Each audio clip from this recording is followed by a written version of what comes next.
আমরা মেহনতি খেটে খাওয়া মানুষ, আমাদের আর বোকা বানানো যাবে না।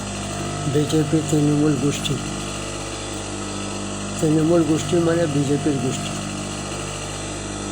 ইলেকশন কমিশন গরিব মানুষকে হয়রান করছে। ইলেকশন কমিশন জানে না নুসরাত জাহাঁ বাংলাদেশি, ওর নমিনেশন ফাইল কী করে রিজেক্ট হলো না, আরও 5 বছর এমপি রইল এবং এখন পেনশন তুলে তুলে খাচ্ছে।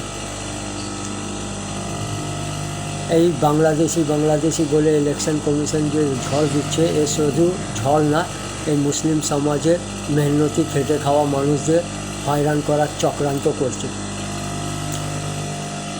এতে কারোর কিছু যায় আসে না। মমতা ব্যানার্জি এবং বিজেপি দুজন মিলে যে গরিব মানুষকে ভিখারি মানুষ বানিয়ে দিয়েছে, মেহনতি খেটে খাওয়া মানুষের পরিবারদের ভিক্ষে দিচ্ছে, ওই ভিক্ষের জোরে খুব জোর দুর্নীতি করে যাচ্ছে। আর এতে মদত দিচ্ছে ইলেকশন কমিশন।